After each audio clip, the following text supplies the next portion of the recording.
What is up, y'all? And welcome back to Hot Takes and Pump Fakes. I'm your host, John Garey, back here with Davo Quavo. He's back after missing last week. James Garey, Kelvin Jones, and Evan Pruett. Unfortunately, we are missing the Brewman. Reasons are disclosed. We ain't going to get in that.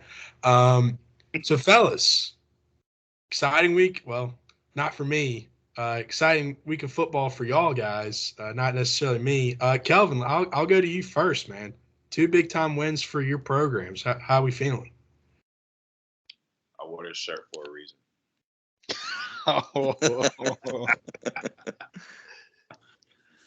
You know, Georgia handling Georgia Tech, whatever. That's pretty much, whatever. Georgia Southern beating Appalachian State, though. That was I want to say a program changing win, but it shows where I think the two programs are heading right now. Sean Clark at App State. I mean, it's hard to say, but he's been like the worst head coach at App State for a really long time.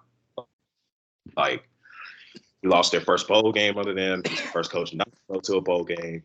This is their first time having a record below or 500 or below in 37 years. And their defense was terrible, which we know App State lives on their defense. But guess what? I don't care because we beat them. And from what Georgia Southern was a year ago, 3-9, and now we're 6-6 and in a bowl game. I mean, it's crazy. And then just to do what we did, and especially to our biggest rival, App State, it was great. Shout out to the students, the party in Paulson. I told you guys, it's real.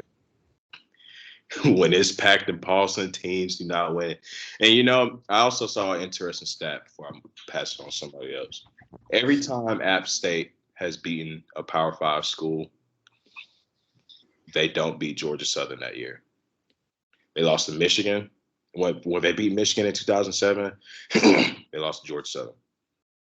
In 2019, when they beat, I think it was 2019 when they beat South Carolina and North Carolina, they lost to Georgia. When they beat Texas A&M this year, they lost to Georgia Southern. So yeah, keep on beating the Power 5 schools, App State. Keep doing it because you know it's coming down the road later. So I'll pass it on to somebody else. Yeah, I think he's definitely one of the worst coaches that App State has had.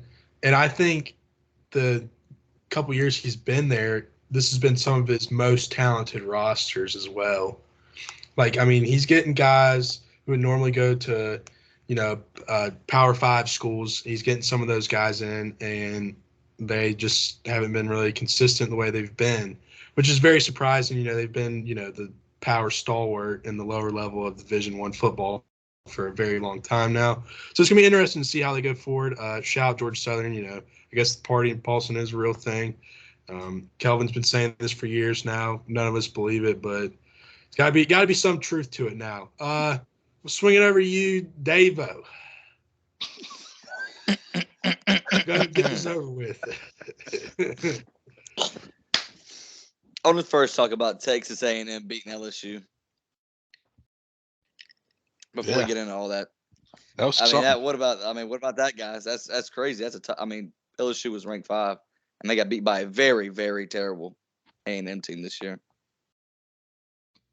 Yeah, and the LSU surprised me. It's crazy. Yeah, their running back went off. He had 210 yards running. Didn't do that versus South Carolina. Anyway, but speaking of South Carolina. Clemson couldn't pull off the upset this week. I mean, what else can I say? You almost had it. You were this close. We even gave you a whole quarter score, and you couldn't do it. All I'm saying is, when I left the game, I've been dealing with the sickness, everybody, this whole weekend. The boys came up, and I just couldn't provide a good time for them just because I've been not feeling well. All I'm saying is, when I was in that stadium, bumping, we were up 16-7. And as I'm walking down the steps, Phil Maffa gets peanut punched by the kicker. As I'm walking out, I said, crap. Maybe I should turn back around. I said, nope, can't do it. Ain't feeling too well. Get home. Watching third quarter. We're still up. Think by a score, I think. I'm feeling confident. Let's do it. I fall asleep. I wake up. I check my phone. It's blown up. I said, this ain't good. I didn't even have to look at ESPN. I just opened one of the group chats, and I see these two guys just going nuts. I'm like, yep, time to turn off the phone. So that's how it was. I'll swing it over to Coach P real quick. I mean, Troy Trojans. Yeah, Troy shocked me this year. I'm happy with how it's going. 10-2. I mean, can't really ask for anything better. The 2 losses against Ole Miss, and then the spray and pray Hail Mary at the end of the App State game. So I'm very, very pleased with Kelvin's Eagles taking out the Mountaineers. Happy about that. Not happy that we're not ranked. I don't understand, but we'll figure it out. One thing I want to say, I love Lane Kiffin to death. Love him. Ole Miss though, might be frauds. I don't think that they're all that they were lived up to be, or what people thought they were going to be. And now the SEC championship, I'll say this as well, SEC championship this week, it doesn't matter anymore. I mean, it really doesn't. Not for either team. I mean, Georgia's in, LSU's out, no matter if they win or lose. So that's really all I got to say about this week. Yeah. Dad, we'll get into this later, but I think, SEC championship really don't matter. ACC championship, I mean, it really doesn't matter in terms of playoff or just if Clemson wants to go to New Year's Six or UNC. That's basically what it is. Yeah, I feel like this year this is kind of weird. You're seeing a lot of conference championships that don't exactly hold. That I think there's 2 that hold the most meaning, but we'll get into that later. Coach P, you see anything else this weekend? I mean, that was really it. I mean, Ohio State. Yeah. I didn't expect it to be, a 22-point blowout in the fourth quarter when they're in Ohio. But it is what it is. One thing I do want to say about Troy, I touched on that win, but we played Arkansas State this week. We were down 14-19 going into the fourth quarter, and we scored 34 unanswered points in that fourth quarter alone. Damn. So, I mean, it was just one run and the floodgates opened. Yeah, I mean, Coach Summerall, man, I gotta give him a shout out. Yeah. He's definitely the guy. Hopefully, big time program doesn't have him. We'll talk about that later. James, we'll go over to you as well, Mr. Gamecock. How we feeling? It feels good to be good, fellas. If we would have lost to Clemson this weekend, you could have said the Tennessee game was a fluke. That didn't happen, though. We dominated Clemson on both sides of the ball. 86 total yards put up by the Tigers in the second half against South Carolina. That ain't going to win you ball games. South Carolina took advantage of it. Rattler, I don't know what's gotten into him. I really don't know what's gotten into him. I think he's just plain pissed off after that conversation with Tim Tebow for SEC Nation. But a couple other things to talk about. Oregon State comeback victory over Oregon. They were down 21 in the third quarter. I thought that game was wraps. Oregon Pac-12 championship. Psych. Now it's Utah in the Pac-12 championship. So Oregon can be a fraud, I think. I think if you're giving up a lead like that against your rival, that ain't good. That ain't good, fellas. It's why the OC left to Arizona State. Bo Nix gone. Oregon might not be back like people expected them to be. But my biggest reaction this week, Duke football with 8 wins. They beat Wake Forest 31-34. Mike Elko is the real deal at head coach. They got the right guy. The quarterback's awesome. They'll probably win the bowl game, so they end up with 9 wins. But with Mike Elko leaving Texas A&M, he was the offensive coordinator. Is that the reason why Texas A&M is not Texas A&M this year? Could be. Could be. I think so because I think Jimbo is the play caller now, and you can. And you know what sucks about them whooping LSU like that? That's gonna give Jimbo reasons to say, "Look, I can still call the plays," and then next season he's gonna go in the next season calling plays again, and their offense is gonna suck again. Yep. So, I mean, I've watched the locker room video after the Wake Forest game for Duke. I mean, these guys really buy into what this guy's preaching. I expect this program to really take off and potentially be a top tier ACC program for the coming future. Yeah, it's pretty crazy to see this year, kind of a resurgence of the blue bloods that are known as basketball schools. UCLA played pretty good this year. UNC, other than the last two games, I mean they were really good. Kentucky has been pretty good to what they've been in the past. Duke, Kansas, UConn too. It's just all those schools that you thought were just good at basketball. Well, they're getting pretty good at football too. So it's going to be interesting to see a couple reactions. I don't think Dabo has a choice anymore. It's time to change. Just if we go by the so-called motto of best is the standard, well, 5 years ago, we're in the top four, playing for national championship, smoking everybody.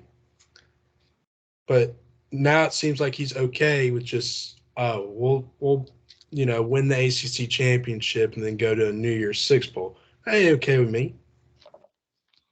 Supposed to be one of the meccas of college football. And us losing to Notre Dame and South Carolina, I think if we lose to North Carolina, that's the worst loss, personally, because the way he's been talking in some of these interviews, he's gonna make some excuse and continue to back the guys he's had, but they're not giving out the production that they should be. There should be no reason that DJ should be as bad as he is right now. You either adjust the offensive system to him or you got to go with next man up mentality. Because I guarantee you Nick Saban or Kirby Smart wouldn't put up with this. Not a shot. Shane Beamer won it either. SEC championship game and the national championship game. If you're not playing, bench Jalen Hurts first, and then he benched two. Yep. If you suck, he won't play you. Yeah, I mean, the thing is, Dabo has had that attitude before. I mean, we've seen it. Kelly Bryant, Cole Stout, who comes in, freshman, Sean Watson, freshman, Trevor Lawrence, defensive side of the ball. I remember national championship again in 2016, we had a freshman corner who started every game, but during the national championship week, he missed every single meeting. So you know what he did? He rode the pine the entire game. Yeah. So it's like he's done it before. It's just I don't know why he's doing it now. I honestly think he got spoiled. Like he might have. When you go from Deshaun Watson to Trevor Lawrence, where they're going to be good every single week, no matter what, and then you go to this guy who has played really well this season in some games, and in some games he hasn't. Bottom line is, dude played the worst game of his life and probably the most important game of the season for the Clemson Tigers.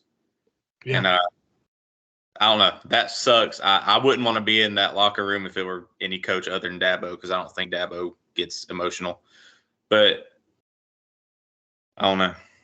Yeah, I mean, DJ's a great player. He's a great leader. He's a really nice guy. I've met him a couple times. I mean, but at the same time, if you're not performing, you gotta. I mean, shit. Put Will Shipley out there in Wildcat. I mean, dude averaged 9 yards carry against Carolina. Why just throw Cade or some walk-on quarterback, just hand off the ball, because we were dominating line of scrimmage at that point. So I don't know. But moving on, give out shout out to second string running back for Michigan. Corum goes down. I'm thinking, oh crap, Ohio State's going to pounce here. No, they didn't. Michigan's second string running back came in, pissed off with an attitude, and he rushed for over 200 yards, and then boys smoked him. So, now, I mean, what? They'll probably play TCU. I think that'll be a shootout for sure. Not a lot of defense, but I think we're going to see a Georgia-Michigan national championship. That's just me. So, see it. I like that. Yeah. Yeah. All right. Well, next, what we're going to do is we're going to go over the conference championships. We're going to give y'all our picks, maybe a little reasoning behind all that and all that stuff. So, Dave-O, I'm going to start off with you again. Conference USA, we got North Texas, 7-5 versus UTSA. I'm going to go with UTSA. I did not write this down, but I know UTSA is a pretty solid football team. Low key should be in the top 25 right now. You said the record was 10-2? 10-2. I mean, just like Troy, another team that should be in the top 25, in my opinion. I don't think North Texas has a chance. James. Yeah, I'm gonna go UTSA as well. I mean, look, they got an underrated QB and wide receiver duo, Frank Harris and Zachary Franklin. Frank Harris is statistically a top 15 quarterback in the nation. He's 13th in QBR. I think he's like top 10 in passing yards in the whole nation. And Zachary Franklin's got 11 receiving touchdowns. I think those two, if they get off to a hot start, North Texas, the Mean Green, they ain't got a shot in this game. Yeah. Coach P. Yeah, I'm gonna say UTSA as well. I think UTSA deserves to be ranked, like you said, 10-2. They struggled a little bit last week against UTEP. I don't see them having that same struggle again this week. I think Conference USA is one of the weaker conferences. I mean, you got UTSA 10-2, and then it's just a drop off. I mean, North Texas second place, they're 7-5. I don't think it's going to be. I think UTSA should handle it pretty easily. Yeah, Kelvin. I think it's going to be kind of close. I mean, I'm just looking from they actually played in the regular season, and TSA won 31-27. And from just the stats that I'm looking at, if North Texas can hold TSA's running game to less than 257 yards, it could probably beat them. I'm going to take UTSA to win, but I'll pick North Texas to cover the 10-point spread. Yeah, I mean, but you got to think North Texas's defense is pretty much non-existent. Just looking at the amount of yards they allow every single game. I mean, UTSA, they don't have a very good defense either, but they put up a lot of points. Yeah. Fellas, giving UTSA in a landslide. Like y'all have said, I do think they should be in the top 25. And also the game's in the Alamo Dome in San Antonio. So they're going to have home field advantage. Yeah, give me the Roadrunners in a landslide. Let's go to Maction, baby. One of my favorite conferences. Toledo versus Ohio, my bad. Dave-O. Toledo versus Iowa? Yeah, or Ohio, my bad. Ohio. Okay. Well, some of y'all might not know, Toledo's my second favorite college football team. There was some rough spots, and I had them as a little bit of a backup. So I'm gonna take them. I'll take Toledo. James. Yeah, I think Toledo's favored in this game, but I'm gonna go Ohio for a couple reasons. I mean, they got a three-headed monster on offense. Their quarterback's got 25 touchdowns, over 3K passing yards. Running back and receiver, their top running back and top receiver combined have 22 touchdowns. And that's kind of nuts. That's a lot of points. But I don't know. I mean, Toledo's got a really good secondary. They're only allowing 180 yards in the air. Really, really tight command over there. Give me Ohio by 3, though. I think it's going to be really close. It's going to be pretty entertaining. Coach P. Yeah, I'm going to go with Ohio as well. James kind of touched on the points I was going to make. I think it's going to be a really solid offense against a pretty good defense. And, I mean, it's just who's going to give first is going to be the winner or loser. Kelvin? Yeah, I'm going to go Ohio. I think it'll be close again. Just looking at Toledo's schedule right now, and 4 out of their 5 losses were one possession games.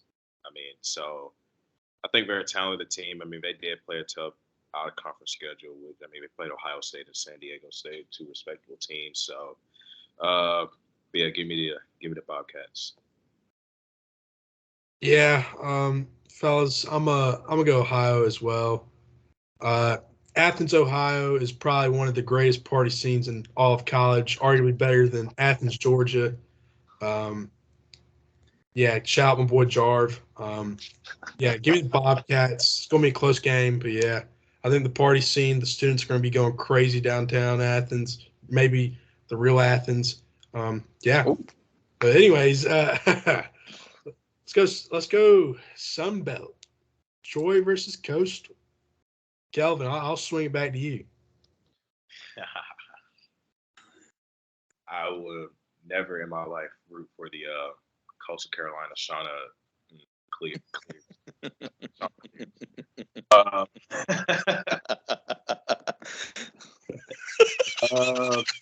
Yeah. Without Grayson McCall, this team is an average or below average Sunbelt team. He's the true difference maker, and I think he's questionable for this game, but I don't think he'll play in this game. Even if he does play, Troy's defense is just too much for them to handle. I mean, we got college football's all-time leading tackler, Carlton Marshall.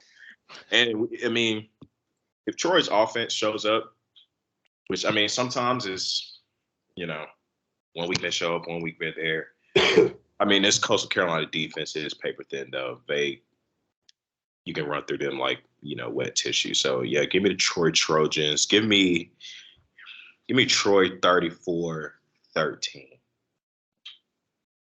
Yeah. Coach P. I like it.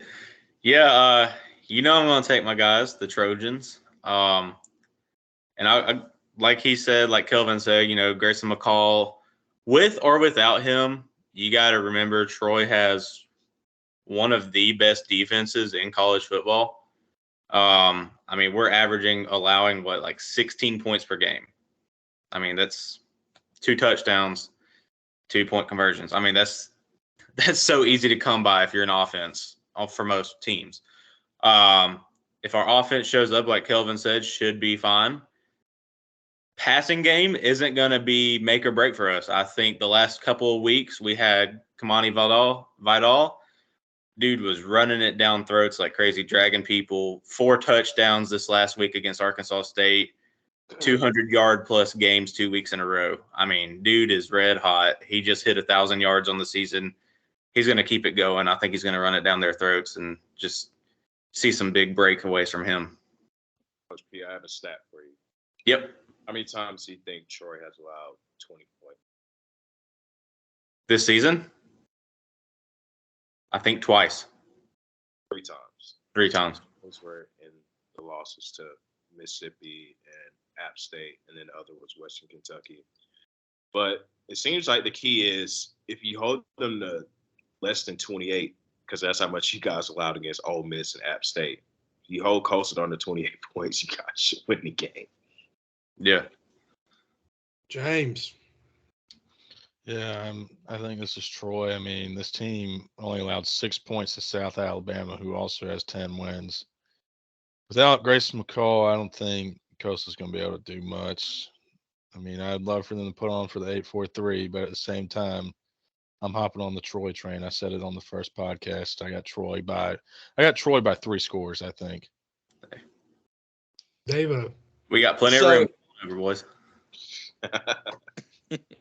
It's over 9,000, man. Give me the Trojans, man. It's no brainer, man. No McCall, no Chanticleers. Come on. I mean, games down there in Troy this weekend, down there in the vet. I'm sure the students and everybody's going to be popping. You got the power of Coach P with you. But give me the Chanticleers. They're my second favorite team. Seems to be a trend in this I group. think they're going to show up. This is Jamie Chadwell's final game as Coastal's head coach. Found out some info earlier today. USF is announcing their head coach. Guess what day? Sunday. Probably Sunday. Yeah. So that means there's two options. You have Deion Sanders, or you have Jamie Chadwell because they both play Saturday. And I think Chadwell's the likely one to go. Although I've been saying all week, but after finding that out, them boys are going to go out, play their heart out for Coach Chadwell. You know, one of the best to do it, one of the best in the game. And I think Coastal wins by 3 points. No. We're going to send them to The Tampa. power of John Garey and Matt Schuler. It's going to be crazy for the Chanticleers. What the? All right, fellas. We're going to be going to Tampa with an L. All right, let's cover Mountain West. We got Fresno State, Boise State. I'll go first. Boise State by 1,000,000. Games at Boise. They benched their starting quarterback earlier in the year, and he was really good. But the guy that came in, he's doing pretty good too. They're 9-3. I feel like they just run the Mountain West almost every year. So yeah, Davo.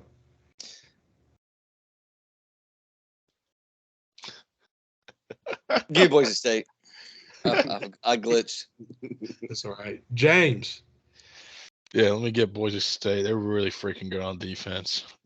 Really good. I mean, their offense has been questionable at times, but when that defense is rolling, nobody's scoring points on this team. Let me get Boise. Coach B. Yeah, give me Boise State. I can't think of a year in recent memory where Boise State is not good or at least highly competitive.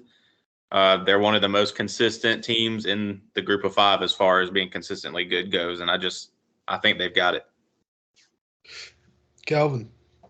Yeah, give me Boise on the Smurf turn. The last game that Fresno State lost, they're on a 7-game win streak. So they are pretty hot, but the last game they lost was to Boise by 3 scores. So, yeah, give me Boise on the Smurf turn. All right, big time matchup here. We got Tulane, UCF, American Conference. James, what were we thinking of that game? Well, my original thought was to take UCF because Tulane's coach was supposed to go to Georgia Tech. That's not happening anymore. So give me Tulane. I think this team's going to respond well. That he wanted to stay, even though I don't think that was the case. I think that Georgia Tech just wanted the interim head coach to be the actual head coach, and some bull crap happened. And yeah, but I let me get Tulane on this one. I think they want to. Didn't UCF beat them last time? They played.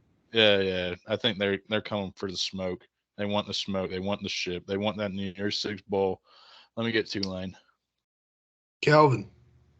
Yeah, give me Tulane. I got to root for Georgia Southern former head coach Willie Fritz, and come on, Tulane has the best uniform in college football. Hot take. But yeah, personally, I'm just tired of UCF. I don't like them. So yeah, give me Tulane. I do like Tulane's quarterback Michael Pratt though. The first game I saw him play was the Oklahoma game last year, and he was a dog in that game. And he's been dogging ever since. So yeah, give me Tulane. Dave-O. Give me Tulane. I would love to see them boys keep it rolling. 10-2 right now. I love to see them get an 11 win. Coach B.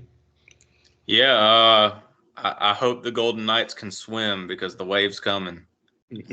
I just think, like y'all said, UCF beat them earlier in the season. UCF also just got off a struggle win. They really, really struggled against a 1-win USF. I just think Toledo's coming. I think they smell blood. Yeah, I agree with y'all. Tulane's probably going to win, but I don't think it's going to be an easy game by any means. You're talking about UCF. They've been there. They've done this for years. I don't know why they're so good. And I couldn't explain to you why, because they switch coaches out almost every 3 to 5 years, and and they just continue to be good. Maybe South Florida needs to take some lessons on why their big brother's doing so well. I don't know. But let's go into Power 5. Let's go to the big time conference championship, probably the biggest of the weekend. Utah versus Southern Cal. Coach P, I'll start with you. Utah, Southern Cal. Southern Cal's one loss on the season was to Utah, and it wasn't like a blowout or anything. It was relatively close. I mean, I think USC is gonna redeem that earlier loss. Also, I think they're playing for a little bit more. They're playing for a confirmed entry into the college football playoffs. They're also playing for Caleb Williams to lock up his Heisman. I think they win this week, and after C.J. Stroud and Ohio State lost to Michigan, I think it's Caleb's to lose. So, James. Fellas, I told y'all this was going to happen. That they were going to be playing in the Pac-12, and Caleb Williams was going to solidify his Heisman campaign during this game, right? I mean, Caleb Williams legitimately balled out against this Utah team, and the only bad throw he made, which wasn't his fault, he was trying to make a play, was the game-winning. It would have been a game-winning Hail Mary, and it was picked off at the end of the game. That was his first interception of the year. Isn't it? Is it still his only, or did he throw one more? He threw another one. He's got 2 on the year. That's right. I mean, that he's going to come in pissed off. I'm just letting y'all know. Like he wants to smoke. He's going to give them everything he has. I got USC by 2, maybe even 3 scores. Dave-O. Give me Southern Cal, and there's one reason why. His name is James Draws. I don't think them boys over there in California like that TikTok. I think they're coming in pissed off. Yeah, I don't know if they want to see that again. Kelvin. Give me Utah. I'm taking Utah. I mean, they won the first matchup. I think the key here is, I mean, USC's defense is still not good. And if it comes down to one stop, give me Utah's defense. And USC's defense hasn't shown me anything to tell me they can slow down Dalton Kincaid. Because the first time they played, he had 16 catches, 230 yards, and like 4 touchdowns. I mean, can USC stop that now? I mean, I don't know. Probably not if I had to put my money on it. I know Caleb Williams is playing like out of his mind these last couple games, but I mean, I think everybody's writing Utah off, and they're coming to show everybody. I mean, I know they lost to Florida and Oregon, but they're coming to show why they were preseason top 10. So, yeah, give me Utah. Yeah, I'm going to disagree with you, Kelv. I think Utah is frauds ever since they got beat by the Florida Gators. Florida's not very good. You get beat by them, I don't think you're a very good team at all. Joel Klatt thinks they're just this amazing team. I haven't seen it all year. You know, they beat Southern Cal, oh well. But Caleb Williams, he's like a fireman. He runs into the smoke. He ain't scared of it. I despise the guy. And I despise Lincoln Riley, but I mean they'll run into the smoke, you know. Now when they play a top 4 team, a little tricky, but this is Utah we're talking. I think Caleb Williams is gonna have the game of his life, and yeah, he's gonna be the Heisman Trophy winner this year. Let's go ACC, Clemson, UNC, in Charlotte, North Carolina. Coach P. I think Clemson needs to win this game. I think DJ really needs to just do something because he didn't do anything this last weekend. And I mean, this is a huge game for him. It depends on what he's doing, not just for in the bowl game, but also next season. So yeah, for this reason, I'm gonna say Clemson, but I think it can be close. I think it can go either way, but I'm hoping for Clemson. Kelvin.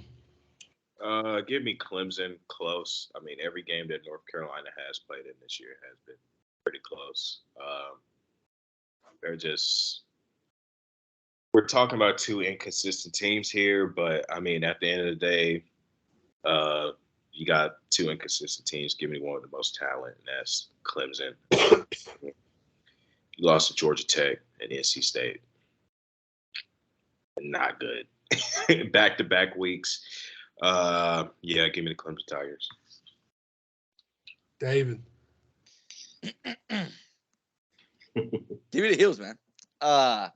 Clemson needs to pull off the upset this week, and I think Drake Mays is going to have an outstanding game and light that secondary up. We saw how bad Clemson's secondary was last week against the South Carolina Gamecocks, since Riley put his nutsack all over them. I think Drake Mays is going to light them up, and they're going to win by 7. I have it close. James. Yeah, I got to agree with David here, guys. If you would have asked me 2 weeks ago, I would have said Clemson by 30. Like, no joke. I actually did say that. But I was talking to a former Clemson player, I'm not going to say names, over the weekend, and he told me that South Carolina exposed a lot of what Clemson has been getting away with this year. And no Mac Brown, he's going to pick up on it. But the key to the game is whose play calling do you trust more? Clemson's offensive play calling or UNC's offensive play calling? Because whoever gets the ball last is going to win the game. And I think it's going to be UNC. You know who has even a worse secondary than Clemson? The North Carolina Tar Heels. But, John, listen. Will Shipley had 150 yards on 15 carries. But for some reason, y'all just went away with it and went to the guy who was 8 of 21 at the time. I'm willing to guarantee you that Shipley will have 20-plus carries in this game. I'm just telling you. I highly doubt that. I don't think they're that stupid to not allow that again. But John, unknown fact, Shipley has asthma. John, serious. So that's why he's not out. He can't be out there for every play. John, serious question. What offensive coordinator do you trust more, Phil Longo or Brandon Streeter? It's not a matter of it's not. It has nothing to do with the offensive coordinator. It will. I think your question should be: what head ball coach do I trust more, Dabo Swinney or Mac Brown? And give me Swinney. But Mac Brown gives the ball to his best players. Mac Brown also, his resume doesn't stack up against Swinney's in the past 10 years. I'm just give me the Heels upset. Nah, give me the Tigers. All right. Drake May, listen, he's good. He's gonna let up that. UNC usually establishes their run game, so he's allowed to do what he wants. But you're going up against the Clemson Tiger front seven. Just held Marshawn Lloyd, who's supposed to be this good back, 19 yards. 70% healthy. Congrats. I mean, I don't know. 70% healthy, it don't matter. He went out there on the field and he played. He did. Bo Collins is out and he played. It's not an excuse. He's got to make plays. I think you're going to have to get to the quarterback this game if you're defense. I think they will.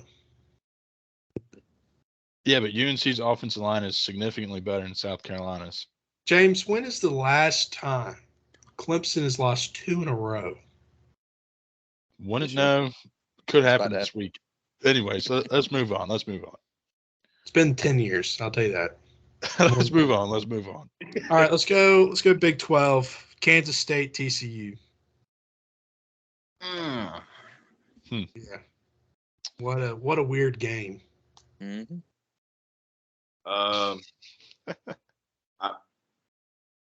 Give me TCU. They just always find a way to win. They can play in a shootout. They can play in a 17-10 game like they did against Texas. But I think they realize what's in front of them now, and they know they can't lose. Because if they lose, even though people forget they have the strongest strength of schedule in the top 4, They play a lot of games that were close and things like that. So they know if they lose, their hopes are pretty much over, which I don't think they should. I don't think you should get punished for losing your conference championship game if you have to play one. But they know it's at stake and they know it's in front of them. So I think they're going to handle business. So give me TCU.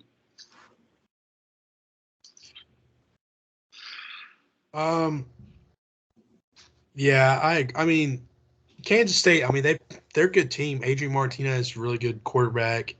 You got Deuce Vaughn back there. I mean, they got a good team, good squad.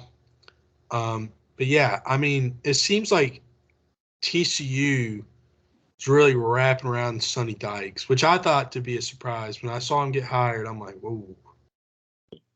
I don't know. I don't know about this, but I mean, he's doing exceptionally well, and I think it'll be a close game. That's what they're known for, and yeah, I think they'll win. Garrett Riley is a stud. Next South Carolina offensive coordinator. Mm-hmm. Nah, Yes. Coach P. I think the shock factor is there. I think Kansas State could shock TCU. I feel like there's always one big upset in the in championship weekend. I have a feeling it could happen, but at the same time, TCU is good. I mean, we know that. Sonny Dykes, probably college football coach of the year. In my opinion, he would be. That's really a toss-up. I got to say Kansas State just because I think that could be the upset of the weekend. Okay. James? Fellas, just off the top of your head, what is TCU not good at? Defense. Specifically, what on defense? I'm going to guess stopping the run. Stopping the run. You know what Kansas State is really good at? Running the ball. Running the ball. I mean, you got a dual threat QB with Adrian Martinez. You got Deuce freaking Vaughn, top 5 running back in the country.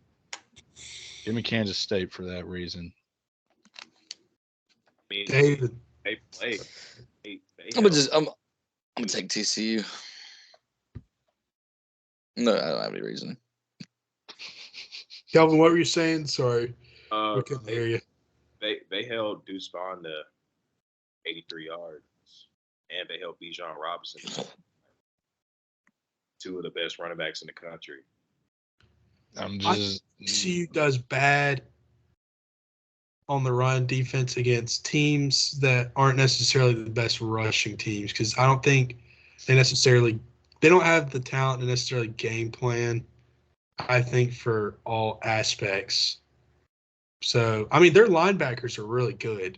I don't know if y'all noticed or not, but I mean, their defensive line's a little iffy sometimes, but their linebackers, I mean, if you get past the defensive line, you're going down from linebackers for sure. They're not letting you go anywhere. Let's go Big Ten. We'll just do this real quick. Purdue, Michigan scores gazillion points. Yeah. Michigan. Not even. Michigan. We don't even need to discuss this. Yeah, we don't. Yeah, and lastly, surely not least, we got the SEC championship, the granddaddy of them all, the Georgia Bulldogs versus the LSU Tigers. Cal, I'll start with you, Mr. Bulldog. Yeah, this game was interesting until like Saturday at like 10:45.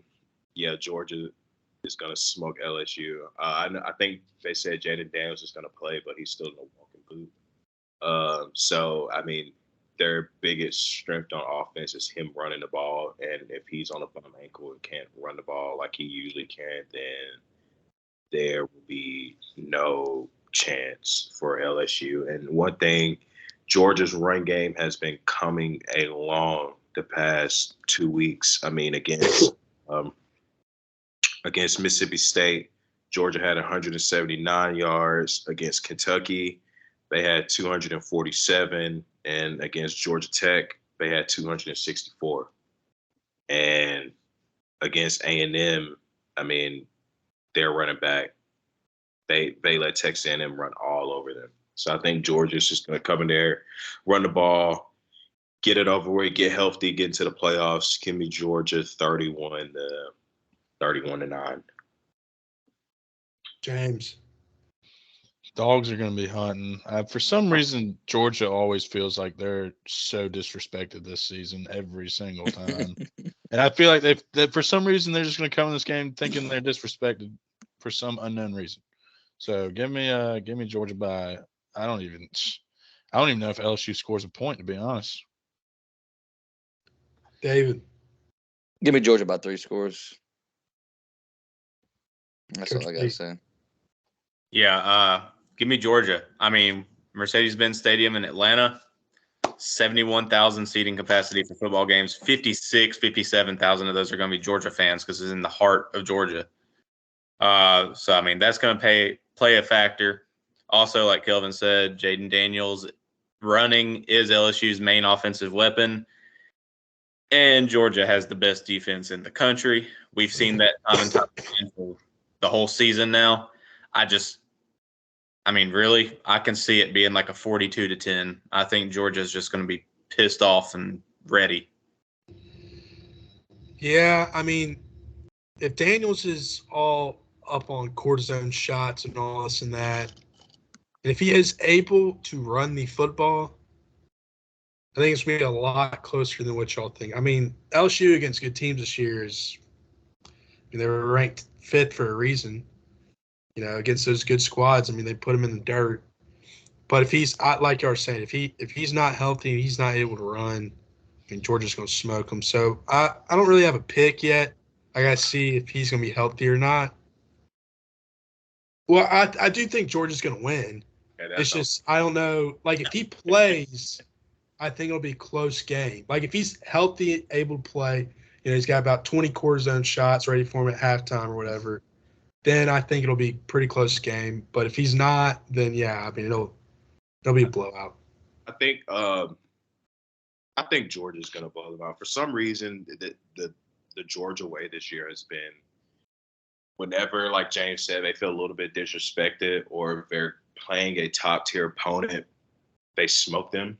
I guess if you put in the nicer terms, they beat Oregon 49-3, Carolina 48-7, Auburn 42-10, 42-20 against Florida, 27-13 against Tennessee, and 45-19 against Mississippi State. Those probably their biggest games. So it seems like Georgia wakes up for their big games, and then their whatever games like Kentucky or Kent State or Missouri, they struggle in. This is those get-up games for Georgia. And I think also, from what I've heard, this team wants to do something that the last year's team didn't do, and that's win the SEC championship game. And people may not know this, but Kirby's 1-3 at Georgia in SEC championship games. He only won one, and that was in 2017 in Auburn. So he definitely wants to get another SEC championship ring on his finger. Yeah. Yeah, he's a dog. He's a dog. And ain't much to say. Let's switch gears, fellas. We're gonna stick on the college football route here, guys. But what is y'all's biggest surprise to the season? Started. Yeah, either any of y'all can start.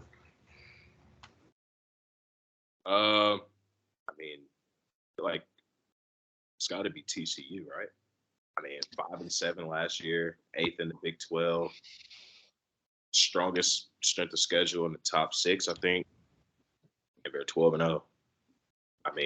They're winning. It may not be pretty, but at the end of the day, as long as you walk off the field and you got more points than the other team, that's all that matters. And also, another surprising team. I know they've had a slight disappointment into the season, but Tennessee, if you would have told me Tennessee would be number 1 at some point in the season a couple months ago, I probably would have slapped you in the face. But, even still with the loss to Carolina and the loss to Georgia, this season's been great for Tennessee. 10-2. They're going to go to a New Year's Six bowl game. Hey, shout out to the Vols. Coach P. Tennessee and TCU are both really, really good choices. But the alumni in me, I got to say the Troy Trojans. Yeah. I mean, we got to think about this. All right. So we had really, really great seasons with Neil Brown. All right. Won back-to-back bowl games. He went off to West Virginia. We got Chip Lindsey. With Chip Lindsey as our head coach, we had him 2019, 2020, 2021. In 2019, we went 5-7, 3-5 in the conference. 2020, we were 5-6, 3-4 in the conference. And in 2021, we were 5-7, 3-5 in the conference. We hired John Sumrall after he left. A lot of head coaches don't experience the level of success he's had his first year after having years of failures, to say it nicely. I mean, even Neil Brown, his first season, they weren't good. They didn't make a bowl game. But now they're 10-2. They beat Coastal. They win a bowl game. They finished off 12-2. I mean, a ranking is possible. Surely it's got to happen if they win the conference championship. And I really think that there's some teams, even though we're not ranked right now, there's probably 4 or 5 teams at least in that top 25 that we could beat. So I think that's my biggest surprise on the season, and it's a pleasant one. Yeah, I agree. I mean, Troy's definitely putting their name on the map, so it's gonna be exciting to see not only what they do for the rest of the season, but for seasons to come under Summerall. James. Yeah, I'm gonna go with somebody different, fellas. I'm gonna go Washington. I mean, they were 4-8 last year, get a new head coach, bring in this transfer quarterback that no one thought was going to really do much at Washington, and all of a sudden he's statistically probably one of the top 5 best quarterbacks in the country. You know, I mean, they got 10 wins in the season. They'll probably get 11. They'll probably win their bowl game. Super explosive offense. I mean, they put up points left and right. Doesn't matter who you're playing. They're putting up points. And I think this is a statement year for Washington. I think this is the year where they're like, yeah, we're back. They're going to start hunting some dogs out in the West Coast, get some guys in. They're going to utilize that transfer portal because they did it last year to the head coach. So, yeah, I think Washington's back for real this time. Dave-O. I'm going to say Tulane. Tulane was a team that was 2-10 last season. They flipped that motherfucker around. They're 10-2. And I just looked this up. I was curious. I just want to see how many times they've beaten a top 25 team ever, like how many times they've done it. For the first time in 24 years, Tulane beat a top 25 team. The first time in 24 years. Wow. That's crazy. Shout out the Green Wave, man. Yeah. What a turnaround from those guys. Hey, that's your man, Kelvin. That what? What was that, Coach B? That's your guy, Kelvin. I know, yeah, man. Shout out Coach Fritz. I wish our old athletic director would have paid him a little bit more money. Maybe it would be at Georgia Southern, but we can move on. Biggest surprise this season is the South Carolina Gamecocks. Oh, man. That hurts to say. They surpassed my win total by far. I thought they were only winning like 5 games. They're 8-4 right now. Might be 8-5, could be 9-4. I don't know. We'll see who they end up playing the bowl game. Not going to give credit to Beamer. I still don't think he's the best of the coaches. I want to give the credit to some of the coordinators and coaches he has on staff. I mean, they turned a bunch of no names into some players this year. I don't think it's necessarily all Beamer's doing. Beamer might have gotten them there, but he's not the one coaching them day to day. Carolina's finally got a decent staff. Unfortunately, Satterfield, like I said, I don't think he was ever the problem going to Nebraska. So I think you're going to have to get somebody good to fill his shoes. Spencer Rattler's been tearing it up past couple of games. Maybe he got some more. Maybe him beating Clemson, Tennessee got him some more NIL money. I don't know. I think he's definitely doing it for some money, not necessarily for his team. Oh, my God. Knowing him and seeing what I've seen of him in the past. But, yeah, I don't even want to. Gamecocks have definitely surpassed all expectations over here. I got one more thing to add about Tulane. I was incorrect of what I said. That was the first time in 24 years they've been in the top 25. My mistake this season. Not beating a top 25 team. My mistake, fellas. Sheesh. Crazy. Hey, coming off a 2-10 season, that's still incredibly impressive. Oh yeah, for sure. And I gotta give. I mean, Coach P did it too. I gotta give my alma mater a shout out. Shout out to Georgia Southern, man. 3-9 last year. I mean, to go 6-6. I mean, most of our losses this season were about one possession, so that shows that we were competitive. I mean, dude, we were a triple option team last year who averaged 20 points a game and probably about 40 passing yards a game.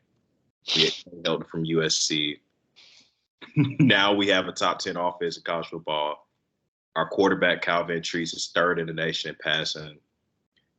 Our defense got somehow worse from when we were 3-9. Now we have, I think, the second worst defense in college football. But hey, we're 6-6. We're going to a bowl game. We sent App State home packing. That's all that matters.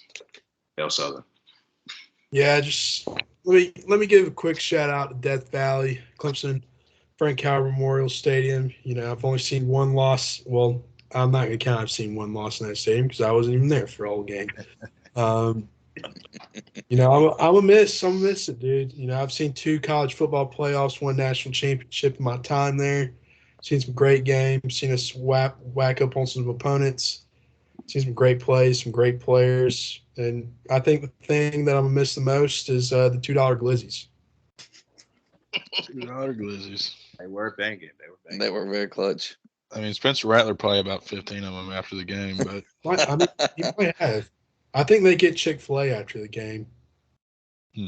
I think Clemson supplies the away team with Chick-fil-A.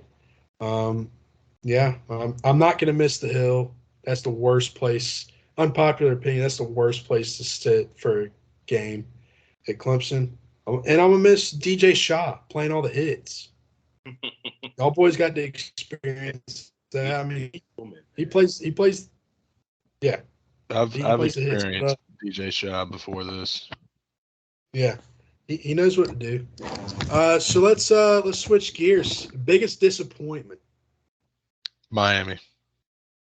Texas A&M. Look, like you get this guy named Mario Cristobal, who's supposed to be the savior of Miami football, and you get 5 wins with a quarterback who was supposed to be a first-round pick. He ain't no first-round pick. He's worse than Will Levis, who's his best friend. You know, but yeah, I honestly predicted Miami to beat Clemson this year, and then as soon as I saw them as soon as I watched them play a game, I was like, yeah, they're not going to do what they're supposed to do. So give me Miami for biggest disappointment. I'll go ahead. David said it. I'm gonna kind of enunciate on it. Give me Texas A&M. I mean, it was a team that was 8-4 last year. They looked promising. Looked like they were back. That they were going to be really good. 5-7 this year. Not the worst record, but coming off of last year, plus being 2-6 in conference play. And one of those wins is against LSU, which is a game that they really had no business even being in. So, I mean, it's just you can't go 2-6 in your conference and act like everything's okay. It's just Aggies' disappointing season for them overall.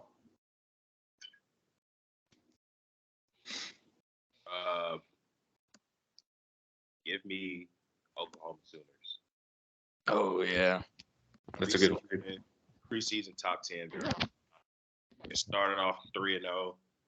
I mean, just they got smacked 2 weeks in a row. TCU 55-24, and then an absolute beating in the Red River Showdown. They lost to Texas 49-0. Like that just should not happen. I think that was the first time they got shut out in that game ever. Yeah, Oklahoma's super disappointing. We thought Brent Venables was going to bring a defense to Norman. I guess defense does not exist in the Big 12. You bring over, you can bring Kirby Smart to the Big 12. His defense would probably let up 35 points for some reason. But they just didn't have the offense to. They also didn't have the offense. They just didn't have a lot this year. So yeah, give me Oklahoma as the most team this year. See, y'all mentioned 3 programs. They're going to be just fine. I mean, the day and age that we're going towards, got NIL, you got transfer portal. Those 3 schools are probably racking in top 10 revenue. And NIL, they've probably got the most in the country. And regardless of what their record shows this year, I mean, they're going to continue to get 5 stars. They're going to get the talent. They're going to get the coaches. And I think those are 3 programs that are going to be really good in the future just because of what we're going towards now. But other than that, my biggest disappointment is the Alabama wide receiver room. And here's why. Nick Saban has always had a really, really good wide receiver room. I mean, you could put some slap dick from East Teboga Community College out there, right? And he'd probably go 12-0 with the receivers that they had, but they don't have them right now. Maybe it's because, like I said earlier, the NIL kind of stealing those guys because Alabama doesn't make as much money as those 3 programs do. I can tell you that, just in terms of total revenue. But yeah, I mean, they've been really not as disappointing as Clemson, but Clemson has not had the talent in the wide receiver room as Alabama, and they've been really subpar. And it sucks to see for a kid like Bryce Young, best quarterback. I still think he's the best quarterback in the country, regardless if he's going to win the Heisman or not. I mean, you put him on any other team, you put him on any team, they're going to win at least 10 games. Yep. So, yeah, we can go. I mean, coaching carousel, fellas. I mean, can I add in one more disappointment? Oh yeah, go ahead. The Oregon Ducks. They just seem to blow it every single time they have. Yep. They did the same thing last year, probably the year before that. I mean, they had it right in their hands. Only had 1 loss to Georgia, and then they dropped 2 games to go back to the Valero Alamo Bowl. So. Yeah, I mean, losing your OC too after 1 year. Yeah. I think that he might be the primary reason why this team and Bo Nix on offense were really freaking good. Because I mean, if you looked at Bo Nix at Auburn, he was just awful.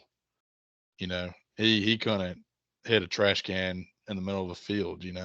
10 yards away, and he's a collegiate quarterback. But I think, I agree. I think Oregon should have been a lot better. Yeah, I mean, they always have the talent. I just don't know. I think maybe those kids kind of get a little wrapped up in the whole Nike thing and all this and that. Maybe I don't know what exactly it is, but yeah, I mean, let's talk coaching carousel. Auburn just made a deal with the devil. Then they had to throw in a little sprinkle of Jesus by getting Cadillac Williams as the associate head coach. How are we feeling about that hire? Schematically, I think it's a good hire. If you're looking at, is it going to bring in people to win games? Because I definitely think Hugh Freeze can bring in the good recruits. I think he can turn around Auburn's program from what it is to winning. Definitely can see some bowl games going on and stuff. I know a lot of Auburn fans that aren't happy though, and number one thing, yeah, sure, winning is most important. Second most important is making your fan base happy, and they're trying to do both, but they're not. There were some better options out there to accommodate for both sides right there. That's all I got to say. Yeah, I think that like this is like the only program, big time program in the country where the boosters are so involved. Like you easily could have gotten Deion Sanders. He doesn't want to deal with those boosters, though. Exactly. You're telling me if you got a chance to get that guy, and all you got to do is be like, boosters, back off. I'll run the program my way, and then be like, okay. And you're telling me you can get that guy, but you don't want to do it to make your boosters a little uncomfortable and a little unhappy. You're crazy. Like that's not how you should run your athletics. Because everybody in Auburn would love Deion Sanders. You kidding me? Yep. One It's thing ridiculous. that Auburn doesn't they do not care about how they're portrayed in the media. I mean, we know all the baggage with Hugh Freeze. Like, come on, man. Yeah. There's no sweeping that under the rug because it's already out. Yeah, and like your program has already been getting a bad rap since since you guys hired Brian Harsin, because that was out of left field hire too. I mean that was just stupid. In my opinion, they should have grabbed. Could have had Jamie Chadwell.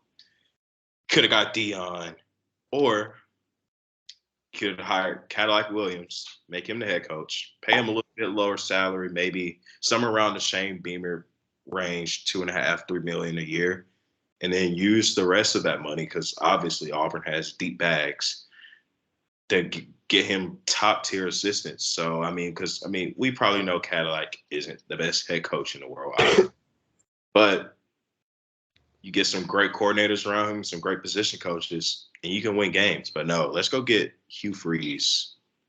Yeah. I mean, you know what I saw on Twitter, what Auburn fans were wanting as their head coach? Shane Beamer. That's not a joke.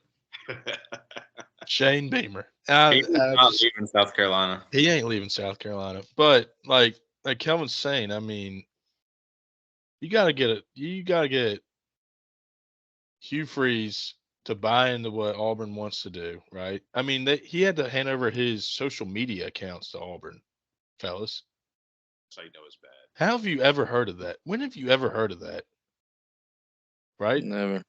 And I honestly think Auburn was buying into what Cadillac Williams was telling them, because I don't know. There was a video that I think Bleacher Report put out there of Cadillac Williams running out that tunnel with them, and they were swarming this dude. I mean, the players were all over him. He's getting in there with them, getting hyped, like Mike Vrabel does with Tennessee. You know, Vrabel isn't necessarily schematically a good coach. He just gets those guys to buy in to what he's selling to them. I think Cadillac could have done the same, which is, I guess it's a good thing that Hugh Freeze kept him on, because if he didn't, I think it goes south even more than what it has. So that's my opinion on it. So one thing, I mean, how long is this signing for? Does anybody know? 6 years. 6 years. And he's got Cadillac Williams as his associate head coach. I don't see it going the entirety of 6 years. I really don't. I give it 2 until something happens. He gets in trouble. Something comes out. He's out. Cadillac takes over yet again. And then history repeats itself. And we're right back where we are now. Guarantee you 2025, we're having this same talk again. Could be. It's just, I mean, boosters just got to know your place. Simple as that. It's kind of like being a shareholder of a company. You don't make any day-to-day decisions. You make high-level decisions on your company, which is what you should do as a booster. You should not be, oh, coach, you need to do this. Oh, coach, you need to do that. No. You only make decisions when maybe it's time we need a new coach. That's it. And you just put your money where your mouth is. That's about it. South Florida, Colorado. I mean, we got some openings. What are y'all's thoughts on this? I haven't really done much research on that, so I'll let y'all take over on this one. Chadwell's going to South Florida. Yeah. Man's writing in the wall. Yeah. I have no clue about Colorado. No idea. Gotta be Deion, right? See, okay. I don't think Dion goes. I think Dion goes, but not to Colorado. I have Dion going to UAB. Yeah, think about it. Close to where he is now, close to where he spent so much of his career. You're right there in the Southeast. They're Under Armour. Yep, they're Under Armour. He's moving up from FCS to, FBS, but group of 5 before getting thrown to the fire. I mean, anybody in the Southeast that's a 2-3-star recruit, why would you not want to play for Deion Sanders? And that's tons of target. He gets Shadur up there too, and I mean he's really good too. I look for him to end up in Alabama at UAB in Alabama. Okay. This is why I don't think he goes. I mean, he could probably do the same thing. I think Colorado get them $5 to $6 million a year, right? He'll be playing in the Pac-12. He'll be on TV every game, right? I think Deion's going to pull a Mel Tucker, Colorado. He's going to be there for 1 year. If Deion goes to Colorado, they're 1-11, right? They're probably them or Northwestern are probably the worst Power 5 team. If he can somehow turn that Colorado team into like a 6-16 year one, he's out of there and he's gonna get a big time Power 5 job like Mel Tucker did. I can't think of off the top of my head which Power 5 coaches are on the hot seat. Jimbo Fisher. So and Colorado has deep pockets, right? So if Deion stays there for 2 to 3 years, he'll have the money to get weight rooms, or they'll be able to put a bunch of money into recruiting or things like that. So I think he goes. I just don't think he stays long. I mean, Deion in Colorado look good, but he has a plan. Yeah. I don't think Colorado goes that route. If I'm Colorado, if you're looking at the landscape of the Pac-12, these teams are scoring a lot of freaking points, right? So you need a guy who can bring in an offensive system that generates points. I think you go and get Washington's OC. I don't know his name, but I mean he's in the Pac-12. He knows what's going on. He can recruit the area obviously really well, considering what Washington did this year. So that's what I would do if I'm Colorado. Yeah, I mean, does Deion really want to go to Colorado? Does he really want to go to Boulder? No. You know what you do in Boulder? You smoke weed and you flip cars over. That's what you do, and you go skiing. And Deion isn't going to deal with any of that. Yeah, he's not going to put up with it because I know. I mean that's what their football players do. That's what everybody does there. They party, they do a lot of drugs, and they go ski. And that's not him. Like, mate, I just feel like for him to go to Colorado, that's just a stepping stone. And I don't know if he wants to deal with all that, try to change the culture, knowing that he's going to leave within the 3 years to get a bigger job. I don't know if he'll leave Jackson State this year. Maybe he's going to wait out for that perfect job like Brent Venables did at Oklahoma, or something like that.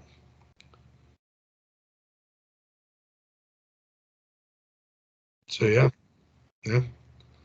All right. Well, that concludes our episode of Hot Takes and Pump Fakes. Be sure to follow us on social medias. We're getting some good clips out there. And we'll have Ryan Brewer back next week. And yeah, we look forward to seeing y'all again. Peace.